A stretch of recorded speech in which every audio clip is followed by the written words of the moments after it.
Iran ने किया बड़ा दावा। ईरान ने सेना कहा कि अमेरिका के सैनिकों को पकड़ने पर 28 लाख रुपए का इनाम।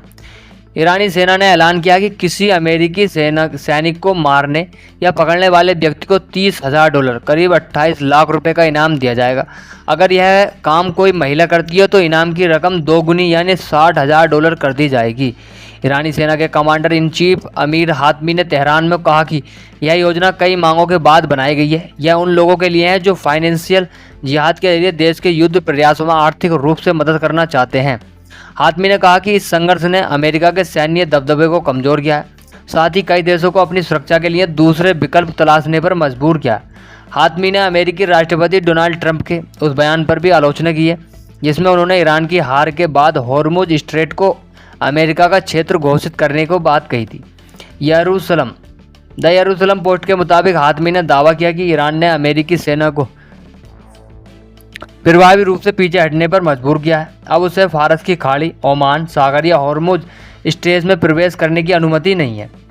ईरान ने शनिवार को आरोप लगाया कि कतर ने उसके 3 पायलटों को 2 मार्च से कैद कर रखा। ईरान के मुताबिक उस दिन अमेरिका और इजराइल के साथ युद्ध के शुरुआती दिनों में उनके Su-24 विमान कतर की एयर डिफेंस की चपेट में आए थे। पायलट पैराशूट से नीचे उतरे और जिंदा बच गए, लेकिन उसके बाद कतर के अधिकारियों ने उन्हें पकड़ लिया। यह दावा ईरानी सेना में लापता लोगों की तलाश करने वाली समिति के प्रमुख जनरल सैयद मोहम्मद बागेरजादे ने रेड क्रॉस की लिखे पत्र में किया है। बागेरजादे ने जिन पायलटों के नाम बताए उनमें जवाद सालेही, अब्दुल मजीद दस्तियान और उमरान बेरावेसियन शामिल है। उनके मुताबिक एक और पायलट माजिद काजेमी की मौत हो गई थी। ईरान का कहना है कि इससे पहले तक इसे इन तीनों का कोई पता नहीं था। अब उसने रेड क्रॉस से उनकी स्थिति की जांच करने, उन्हें परिवार से मिलने देने की मांग की है। कतर के विदेश मंत्रालय के प्रवक्ता माजिद अल अंसारी ने ईरान के आरोपों को खारिज कर दिया है।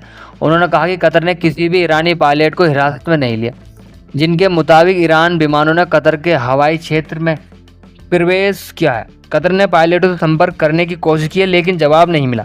इसके बाद अंतर्राष्ट्रीय कानून के तहत अपनी सीमा की रक्षा के लिए कार्रवाई की गई थी। कतर ने मार्च की शुरुआत में कहा था कि उसकी वायुसेना ने 2 ईरानी Su-24 विमानों को मार गिराया। कतर का कहना है कि इसके बाद उसके खोज और बचाव दलों ने पायलटों की तलाश की। एक पायलट का शव मिलने पर उसे ईरान को सौंपने के लिए संपर्क किया था। अप्रैल में कतर ने ईरान की एक टीम को बुलाकर खोज और बचाव अभियान की जानकारी देने की पेशकश भी की थी। कतर के मुताबिक ईरान ने इस नियंत्रण का जवाब नहीं दिया।